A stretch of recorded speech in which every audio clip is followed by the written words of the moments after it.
Hi, this is Miss Park. So this is a continuation of periodic functions.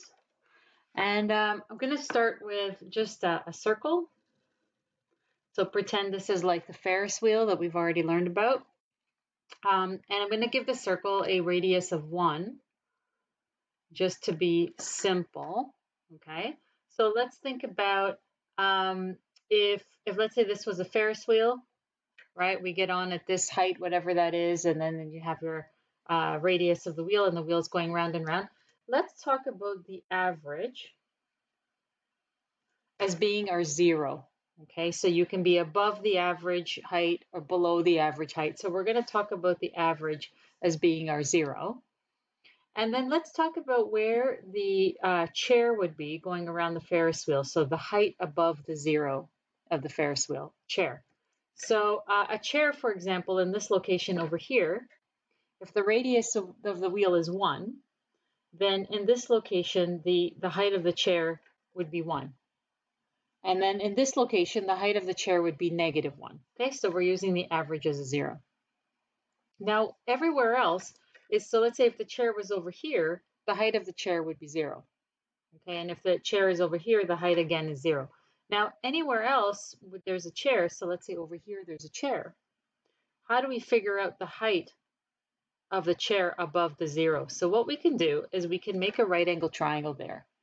And since we said the radius is 1, then this is 1. Okay, and we can measure the angle in standard position as if this radius was the terminal arm. So that's back to our trig ratios unit. So here's the angle in standard position. The wheel is rotating in this direction.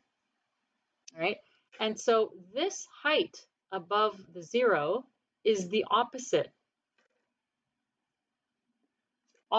the angle theta.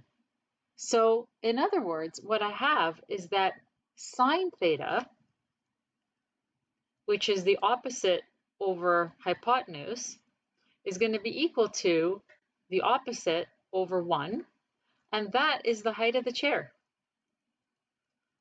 Okay, because the opposite is the height of the chair. So the opposite over 1 is the height of the chair. So sine theta is actually going to give me these heights. All right, and as theta goes around, okay, I can figure out the heights, and sometimes the heights will be negative because they will be below my what I'm calling 0 right now. Okay, so what this lesson is about is that when we go around the circle, so when we're moving the terminal arm around the circle, or we're moving a chair around the Ferris wheel, what's happening is we are actually creating values of sine theta, this angle. And so what we're going to do now is we're going to graph those values. So it's always the height above the 0 and could be negative. We're going to graph those values and see what the graph of sine looks like. All right, so I'm going to refer you to this page over here in your booklet. This page has a table of values for sine and for cosine, okay, which we're going to fill in with our calculator.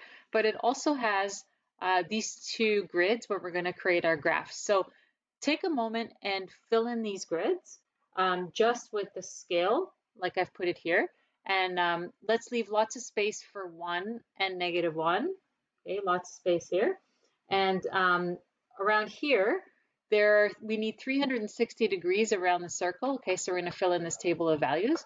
And there are 24 boxes. So what I've done is I've measured out so that every 15 degrees is a box. So we can label them, like, let's say every second box, like this, so that every 2 boxes is 30 degrees. Okay, so go ahead and prepare those grids just with the scale. Okay, and then pause the video. Pause the video and then come back to it when you're ready with the grid.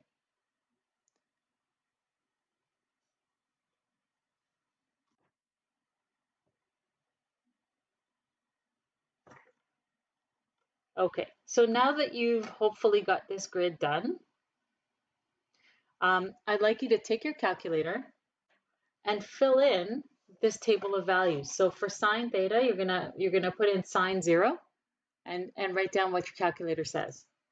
All right, and you can use decimals. So sine 30, your calculator will tell you 0.5 and so on. So please fill in these boxes for sine theta and cos theta. So first do all of the sine thetas and then do all of the cos thetas. And while you're doing them, look for patterns. Okay, so pause the video here, fill in the table of values, and please come back to the video.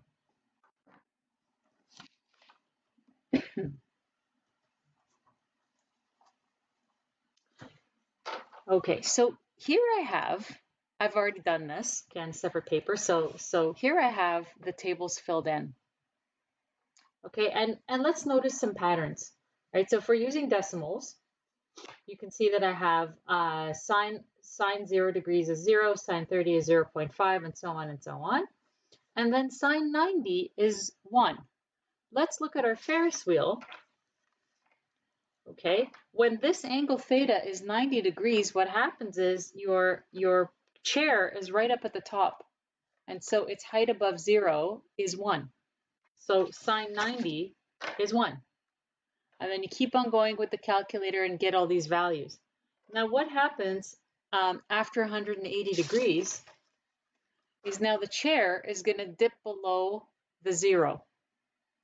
Okay, just like the angle in standard position is going to be greater than 180 degrees, it's going to dip below the x-axis. It's the same thing. So what ends up happening is your values of sine are going to be the same. They're repeated, but now they're negative. And they're going to continue to be negative until 360 degrees. Okay, and so you should see those patterns repeat because what we have is between 0 and 90, we're in quadrant 1. Between 90 and 180, we're in quadrant 2, and the values that we learn this, the values are going to be exactly the same, except maybe the positive negative will change. But in quadrant 1 and quadrant 2, sine is positive in both of those quadrants, so the values are just going to repeat. And here we have in quadrant 3, it's going to be the same numbers as in quadrant 1 and 2, only they're going to be negative because sine is negative in quadrant 3 and 4. Because the sine is the opposites, which is they're going to be negatives. That's where the y's are negative. Okay, so now we hopefully have seen some patterns in these numbers here, and we're going to do the same thing for cosine in a minute, but first I just want to concentrate a little bit on sine. So now we're going to take these values and plot them on the graph. Okay, so we have x is the x-axis, and sine x is going to be on the y-axis. So let's go 0, 0 is a point, so I'm going to put 0, 0, and then 30, 0.5, and then 45, 0.71. So very carefully, we're just going to estimate 0.71. And then 90 will be 1. Okay. And you'll notice that this is not quite a straight line. It's kind of curvy. So let's get a little bit more. All right, 120 is 0.87. So that's kind of close to 1, but a little bit below. Oh, oops, I missed 60.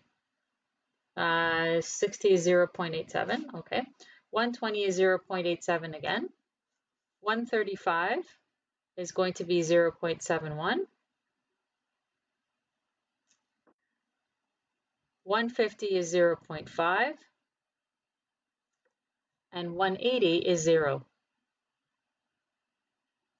Okay, so you can see I have a curve. It's not exactly straight lines, but we will continue this graph and then join the whole thing. Okay, 210, negative 0.5. 225, negative 0.71.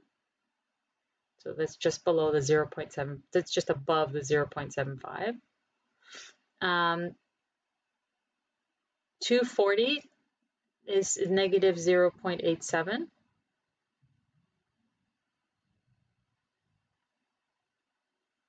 Doing something funny here. Yeah, okay, that's good. 0.87. And 270 is negative 1. This one needs to be a little bit lower. Okay. And then 300 is negative 0.87. 330 is, 315 is negative 0.71. 330 is negative 0.5. And 360 is back to 0. All right. So I'm going to show you how to connect this. They're not straight lines, This is a smooth curve that looks like that.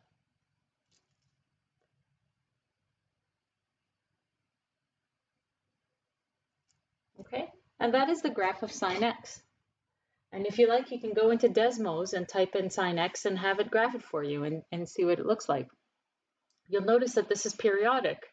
It doesn't look like it from here because this is only 360 degrees, but if I was to graph another 360 degrees, go from 360 to 720, all of these values would repeat because all of those angles are coterminal with these angles. So then I would have this formation repeat again, exactly the same with the same value. So it's a periodic function. Okay. So some notes on the key properties of sine. All right. So let's talk about the key properties. What is the max? So I'm going to write them on the left here.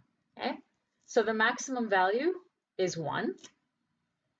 The minimum value is -1. The average is 0. So remember what average is. It's the max plus the min divided by 2, but we can also see it right from the graph. The amplitude, okay, the amplitude, you can think of it in 2 ways. You can think of it as half the height. So I'm going to write this on the right side here. The amplitude is the half height, so we've seen that before. And the height is the difference between the maximum and the minimum. So the height of this graph is 2, and half the height would be 1. So that's one way to think of amplitude.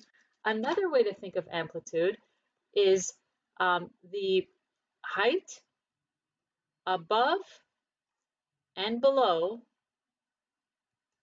the axis. So the axis is the line that runs through the average. In this case, it's the x-axis. The amplitude is between the axis and the maximum. It's also between the axis and the minimum. And those will always be the same because the axis is in the middle between the max and the min. Okay, so it's the height above and below the axis. Or think of it this way, distance between the axis and the max and the axis and the min. Okay, those are all amplitude. So in this case, what's the distance? It's 1. So this from here to here is 1, from here to here is 1, or you could say the height is 2 divided by 2 is also 1. So the amplitude is 1. The period is the length of the cycle, which is going to be 360 degrees. And the equation of the axis is y equals 0. Okay, so the axis is the x-axis. All right, and notice something about where these points are. I'm going to take my cycle of 360 degrees and I'm going to divide it into 4 parts. So these are called quarter periods. I'm going to divide it into 4 parts. So every 90 degrees will be a part. So please do this. Draw dashed lines every 90 degrees. And this is how we're going to always graph these trig functions. We're going to use these lines. What these lines are is dividing up the graph into 4 equal parts. And so if you think about the first one is also being a dashed line, I have to draw 5 lines in order to make that happen. I got to draw 5 lines in order to split the graph into 4 equal parts. And then we'll notice that it goes like this. First, I start at the average. So on the first line, I start at the average. Then I go to the max, average to the max, and then I go back to the average, and then I go to the min, and then I go back to the average. And that is how you graph sine. Okay, that is always going to be the shape, even if these are not the properties. Even if it's a different sign, it will still follow the shape. We can still split up the graph into 4 parts, and we go average, max, average, min, average. So we'll get used to doing that because we're going to be doing a lot of graphing. Okay, let's do the graph for cosine. Okay, so the graph for cosine looks like this. When cosine of 0 is 1. So instead of starting at the average, I'm going to start at the max. Okay, Then I have my 0.85 at 30 degrees, sorry, 0.87 at 30 degrees, so that's over here. Then I have 0.71 at 45 degrees, so that would be over here. So 0.71 would be somewhere over here. Then at 60 degrees, I have my 0.5.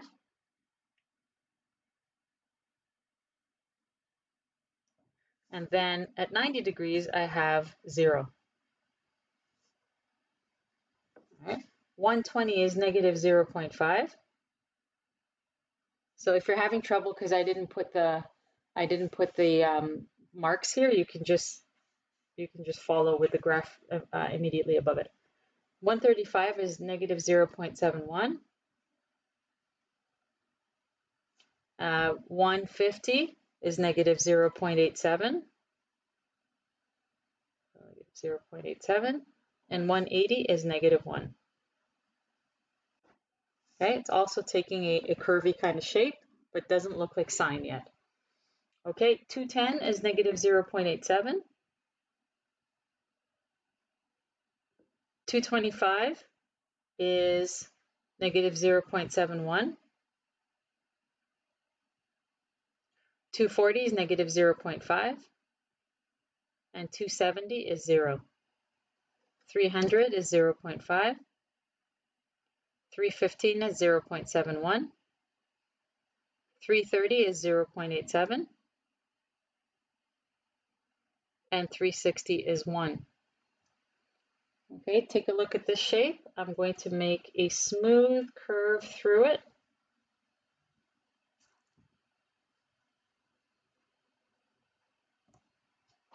And that is your graph of cosine. Okay? Notice the values in our table of values, they're all the same. They're repeating, but they're just shifted over a little bit.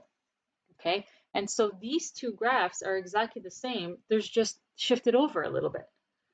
All right, let's do our properties on the left. Our max for cosine is 1. Our min is negative 1, just like sine.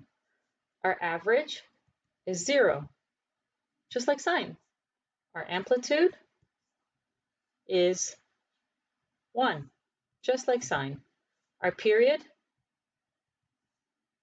length of the cycle, 360 degrees. And our axis is y equals 0. So all the properties are exactly like sine.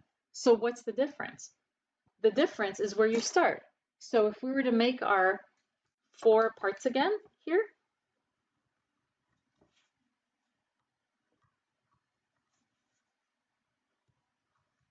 okay, I've got my quarter periods. I'm not going to put the points in the same order as sine. Sine started at the average and then went to the max, back to the average, down to the min, back to the average. Here, I'm going to start at the max. And then I'm going to go to the average. Then I'm going to go to the min. Then I'm going to go back to the average. And then I'm going to go back to the max. So you can see that even though the properties are all the same and the shape kind of looks similar, the graph is starting in a different place. So here it starts at the average, but this one it starts at the max. Last thing before we're done, there is a word for graphs that look like a wave like that. And the word is sinusoidal. So I'm just going to write it over here. Sinusoidal. It means, so let's just write it. Sinusoidal.